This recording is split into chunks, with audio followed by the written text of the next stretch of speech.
जब कोई इंसान किसी दूसरे इंसान का मांस खाता है तो उसे एक इंसान नहीं बल्कि एक जानवर समझा जाता है और ऐसा करते हुए पकड़े जाने पर उस इंसान को कई साल जेल में भी बिताने पड़ सकते हैं। पर क्या हो अगर मजबूरन किसी इंसान को जिंदा रहने के लिए किसी दूसरे इंसान का मांस खाना पड़े, तो क्या फिर भी इसे एक अपराध समझा जाएगा? साल 1972 में साउथ अमेरिका के इन लोगों को जिंदा रहने और अपनी भूख मिटाने के लिए मजबूरन अपने ही दोस्तों और परिवार वालों का मांस खाना पड़ा। लेकिन इन लोगों के इस कारनामे के बारे में जब दुनिया के बाकी लोगों को पता चला तो इन लोगों को जेल में नहीं डाला गया, बल्कि ये लोग इतने ज़्यादा मशहूर हो गए कि साल 1991 में इन लोगों के ऊपर एक पूरी फिल्म ही बना दी गई। आखिर कौन थे ये लोग और क्यों इन लोगों को ऐसा कदम उठाना पड़ा? तो आज की वीडियो में मैं इन लोगों के साथ घटी एक सच्ची पर दिल दहला देने वाली घटना के बारे में बताऊंगा।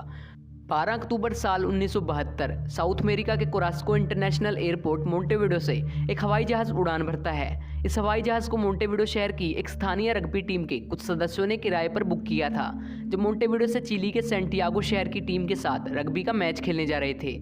उस वक्त हवाई जहाज में इस टीम के सदस्यों के अलावा इनके परिवार के सदस्य और क्रू मेंबर्स भी शामिल थे, यानी कुल मिलाकर 45 लोग उस वक्त हवाई जहाज में सवार थे। मोंटेविडो से सैंटियागो शहर का यह सफ़र हवाई जहाज से मात्र 5 से 6 घंटों का ही था, लेकिन हवाई जहाज में बैठे किसी भी इंसान को यह नहीं पता था कि इनमें से आधे से ज़्यादा लोग बीच रास्ते में ही मारे जाएंगे।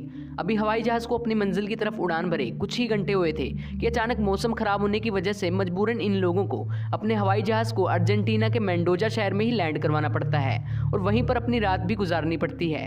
13 अक्टूबर यानी अगले दिन भी मौसम पूरी तरह से खराब था, लेकिन टीम के सदस्यों का रग्बी का मैच खेलने सैंटियागो शहर पहुंचना काफ़ी ज़्यादा ज़रूरी था, इसलिए खराब मौसम में भी ये लोग एक बार फिर से अपनी मंजिल की तरफ उड़ान भर देते हैं। अब बस इन लोगों को एंडस के इन बर्फीले पहाड़ों को ही पार करना था। ये वही पहाड़ थे जहाँ इन लोगों के साथ एक बहुत बड़ा हादसा होने वाला था।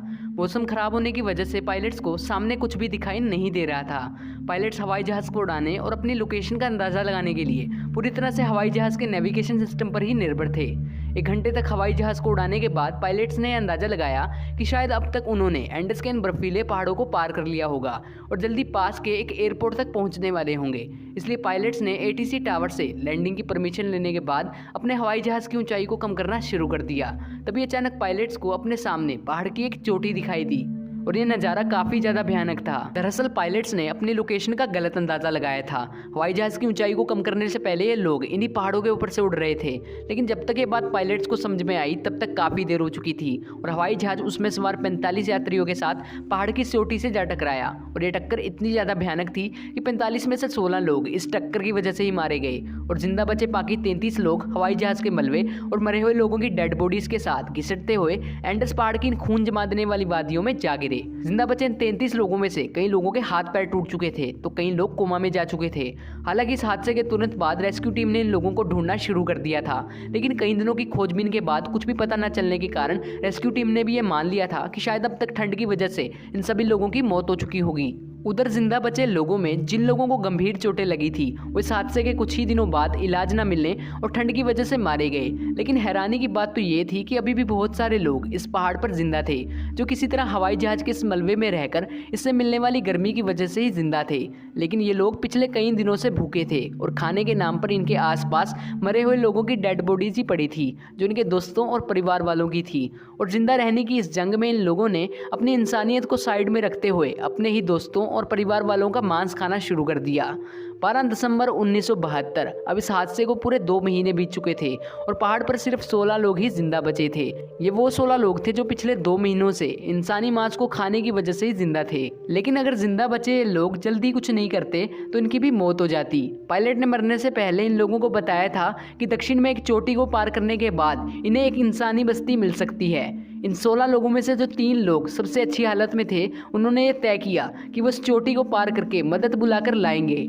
अगले 10 दिनों तक लगातार चढ़ाई करने के बाद इन तीनों लोगों को एक नदी दिखाई दी और नदी के उस पार पास की ही बस्ती के कुछ लोग भी दिखाई दिए। इस तरह 22 दिसंबर 1972 को पूरे 2.5 महीने इन बर्फीले पहाड़ों पर बिताने और इंसानी मांस को खाने के बाद ये 16 लोग किसी तरह जिंदा अपने घरों तक लौट पाए। इस घटना को उरुग्यान एयरफोर्स 571 इंसिडेंट के नाम से भी जाना जाता है। इन लोगों के साथ घटी इस घटना को अगले कई सालों तक याद रखा गया और साल 1991 में इन लोगों के ऊपर अलाइव नाम की एक हॉलीवुड मूवी भी बनाई गई।